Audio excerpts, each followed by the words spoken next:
Dear student, मैं संदीप सिंह, प्रवक्ता भौतिक विज्ञान एग्जाम स्पेशल JPIC के यूट्यूब चैनल पर आपका स्वागत करते हैं। प्रिय विद्यार्थियों, आज के इस लेक्चर में हम लोग मानव नेत्र, ये हमारा पार्ट 1 होगा और इसी में हम आपको समस्त प्रश्नों की व्याख्या कर देंगे कि जो इस वर्ष बोर्ड परीक्षा में पूछे जाएंगे। देखिए, डायरेक्ट प्रश्नों पर आते हैं। प्रश्न 1, निकट दृष्टिदोष क्या है। यहाँ पर एक प्रश्न ये बनता है कि निकट दृष्टिदोष को वैज्ञानिक भाषा में क्या कहते हैं। तो इसे वैज्ञानिक भाषा में क्या कहते हैं? इसे क्या कहते हैं? मायोपिया। इसे क्या कहते हैं? मायोपिया। ये प्रश्न कई बार पूछा गया है कि निकट दृष्टिदोष को चिकित्सा क्षेत्र में क्या कहते हैं या वैज्ञानिक भाषा में क्या कहते हैं। तो इसे क्या कहते हैं? मायोपिया कहते हैं। ये तो इसका मेडिकल नेम हो गया। अब आप प्रश्न देखिए, और क्या क्या प्रश्न, जितने भी प्रश्न बन सकते हैं सभी प्रश्नों की हम व्याख्या कर दे रहे हैं। देखिए, निकट दृष्टिदोष क्या है। आप एक शब्द याद रखिएगा, जो दृष्टिदोष होगा वही दिखाई देता है। जो दृष्टिदोष होगा वही दिखाई देता है। यहाँ पर निकट दृष्टिदोष की बात किया जा रहा है। तो जब निकट दृष्टिदोष की बात किया जाएगा तो वहाँ पर मतलब वही दिखाई देगा। तो इसका मतलब निकट दृष्टिदोष से पीड़ित व्यक्ति को निकट की वस्तु तो स्पष्ट दिखाई देती है, निकट की वस्तु तो स्पष्ट दिखाई देती है, परंतु एक सीमा से आगे की वस्तु स्पष्ट दिखाई नहीं देती है, जिसे हम क्या कहते हैं? निकट दृष्टिदोष कहते हैं।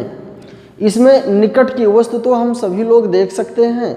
अगर जो भी व्यक्ति इस रोग से ग्रसित है, जो मायोपिया से ग्रसित है, जब आप डॉक्टर के पास जाएंगे, जब आपको निकट दृष्टिदोष मिलेगा तो आपको ये नहीं कहेगा कि आपके पास निकट दृष्टिदोष है, वो कहेगा आपको मायोपिया की दिक्कत है, आपको मायोपिया की दिक्कत है।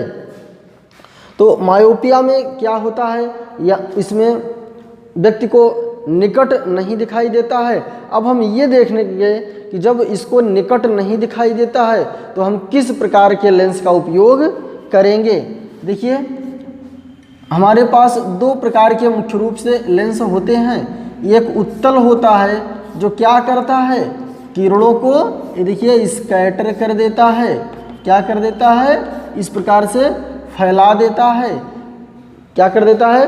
फैला देता है। तो हमको फैलाने की ही आवश्यकता है, हमको दूर देखने की ही आवश्यकता है। जब हमको दूर देखना है तो हमको निकट तो पहले से दिखाई दे रहा है, तो हमको आवश्यकता किसकी है? दूर देखने की। तो इसलिए निकट दृष्टि दोष से पीड़ित व्यक्ति की आंख में किसका लेंस उपयोग किया जाएगा? कौन सा लेंस उपयोग किया जाएगा? अवतल लेंस उपयोग में लाया जाता है। अवतल लेंस उपयोग में लाया जाता है। बिल्कुल स्पष्ट हुआ होगा। आइए प्रश्न नंबर 2 की ओर चलते हैं। मोतियाबिंद क्या है? जो प्रश्न कई बार ट्रेंड किया है, बोर्ड परीक्षा में पूछा गया है। मोतियाबिंद एक प्रकार का नेत्र का रोग है। ये क्या है? पहली बात क्या है? नेत्र का डिजीज है, नेत्र का रोग है। मोतियाबिंद एक प्रकार का नेत्र का रोग होता है, जिसमें क्या होता है? किसी व्यक्ति की जो सेलेरी मांसपेशियां हैं, ये ऊपर की जो परत होती है, ऊपर की परत जो है जम जाती है, चढ़ जाती है। चढ़ जाने की वजह से वह भाग कठोर हो जाता है और उसमें यह समस्या व्यक्ति को धीरे धीरे बनती है। सबसे पहले शुरू में इसको धुंधला दिखाई देता है, तो फिर 1-2 वर्षों में जो है समस्या जो है बढ़ती जाती है और लास्ट में एक पोजीशन ऐसी आती है कि वो कठोर भाग जो होता है व्यक्ति में कि आँख में वो सफ़ेद सफ़ेद सा बन जाता है, लेयर एक चढ़ जाती है, जिसके कारण फिर उसका ऑपरेशन करके ही निदान किया जाता है। उसको ऑपरेशन के माध्यम से, मेडिकल ट्रीटमेंट के माध्यम से मोतियाबिंद को फिर ठीक किया जाता है। इसलिए मोतियाबिंद क्या है? यह मानव का नेत्र रोग है जिसमें सिलरी मांसपेशियों को चढ़ जाने के कारण व्यक्ति के नेत्र के ऊपर जो है परत चढ़ जाती है, जिसके कारण स्पष्ट रूप से दिखाई नहीं देता है। और यहाँ तक मोतियाबिंद ये भी हो सकता है कि यह बहुत गंभीर रूप भी ले सकता है कि व्यक्ति को अंधा भी बना सकता है। अभी आपको लास्ट में कुछ 2-3 सिंपल सरल नियम बता देंगे जिसके कारण आपका जो मानव नेत्र है, आपकी जो आँख है, उसकी आप सुरक्षा किस प्रकार से कर सकते हैं। निश्चित रूप से उसको यदि आप करेंगे तो आपका नेत्र खराब ही नहीं होगा। आइए तीसरे प्रश्न की चर्चा करते हैं। हाइपरमेट्रोपिया क्या है? अब यहाँ पर हाइपरमेट्रोपिया दिया है तो ये क्या होता है? हाइपरमेट्रोपिया को क्या कहते हैं? दूर दृष्टि दोष। इसे सामान्य भाषा में क्या कहते हैं? दूर दृष्टि दोष कहते हैं। और वैज्ञानिक भाषा में क्या कहते हैं? ये इसका क्या नाम है? वैज्ञानिक नाम है या फिर इसे मेडिकल ट्रीटमेंट के रूप में मेडिकल में डॉक्टर हाइपरमेट्रोपिया शब्द का उपयोग करते हैं। अभी आपको हम बताए थे कि कोई भी दृष्टि दोष हो तो जो दृष्टि दोष होता है वही दिखाई देता है। दूर दृष्टि दोष है, अब इसकी हम परिभाषा कुछ इस प्रकार से कह सकते हैं कि दूर दृष्टि दोष से पीड़ित व्यक्ति को दूर की वस्तुएं तो स्पष्ट दिखाई देती हैं, लेकिन समीप की वस्तुएं या नज़दीक की वस्तुएं उनको स्पष्ट दिखाई नहीं देती हैं।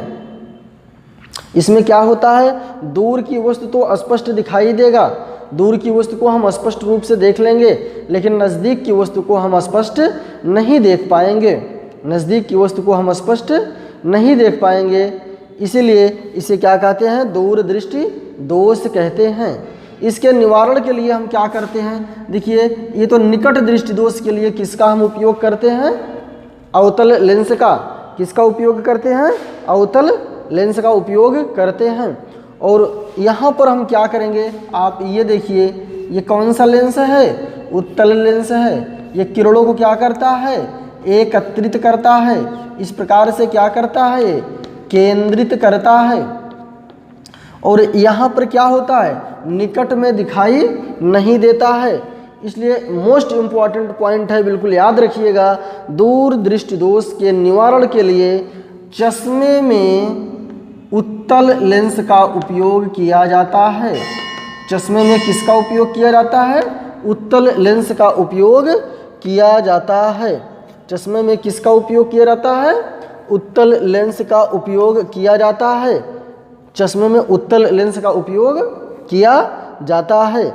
ठीक, बात स्पष्ट हुई। आइए अगले प्रश्न पर चर्चा करते हैं। मोस्ट इम्पॉर्टेंट प्रश्न है, कई बार प्रश्न पूछा गया है और बच्चे जो है सही उत्तर नहीं देते हैं। दो आँखों की क्या उपयोगिता है? आप देखते हैं, आप प्रत्येक व्यक्ति के दो आँख प्राकृतिक रूप से जो है मिला हुआ है। तो दो आँखों की इनकी उपयोगिता क्या है? बहुत ही महत्वपूर्ण प्रश्न है, ध्यान पूर्वक समझिएगा। पहले इसमें दो सबसे महत्वपूर्ण बातें हैं। इसमें दो महत्वपूर्ण बातें हैं। दो जैसे आँख दो है तो इसकी उपयोगिता कितनी है? दो है। तो पहली बात उपयोगिता क्या है? दो आँखों से किसी भी वस्तु की स्थिति का ठीक पता लगाया जाता है। जैसे कोई भी वस्तु कहाँ पर रखी गई है, उस वस्तु के बारे में ठीक ठीक पता लगाया जा सकता है कि कितनी दूरी पर है, उसकी वास्तविक जानकारी हम कर सकते हैं।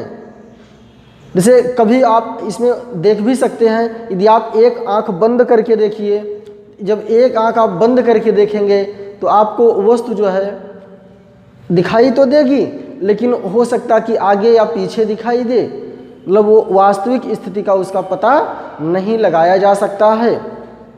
वास्तविक स्थिति का पता लगाया जा सकता है।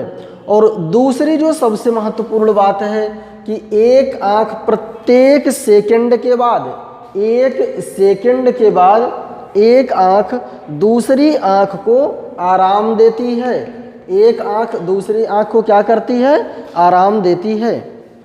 तो यहाँ पर हम ये देखते हैं कि जो दूसरी आँख होती है वो प्रत्येक सेकंड बाद उसको आप देखते हैं पलक झपकाते हैं तो वहाँ पर उसको आराम मिल जाती है। जो पलकें होती हैं शटर का कार्य करती हैं और जब शटर गिर जाती है तो एक आँख को आराम मिल जाता है, फिर दूसरी आँख ये कार्य करती है।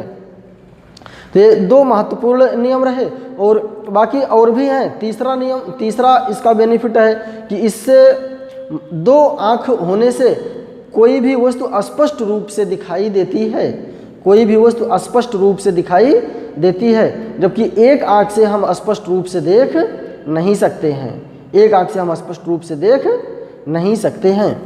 तो ये मोस्ट इम्पॉर्टेंट प्रश्न था, इसको आप स्टार में लिखे रहेंगे। अगले प्रश्न की चर्चा करते हैं, इसको आप डबल स्टार में लिखिएगा।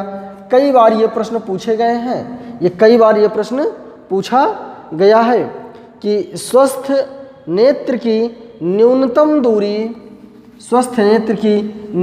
दूरी और अधिकतम दूरी क्या होती है। देखिए, यदि मानव नेत्र की स्वस्थ नेत्र है तो स्वस्थ नेत्र की दूरी जो होती है वो आपकी 25 सेंटीमीटर क्या होती है, न्यूनतम दूरी होती है। कितनी होती है, 25 सेंटीमीटर न्यूनतम दूरी होती है।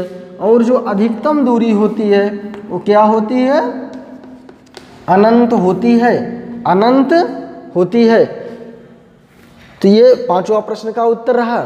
प्रिय विद्यार्थियों, आज इस 5 अति लघुत्तरीय प्रश्नों के माध्यम से आपको हम बताने का प्रयास किए। आप सभी अपने मित्रों को, अपने परिवारजनों को, जो भी बोर्ड के परीक्षार्थी हैं, यदि आपको ये वीडियो अच्छा लगता है तो आप उनको भी शेयर कर दीजिए ताकि और लोग भी इस वीडियो का लाभ ले सकें।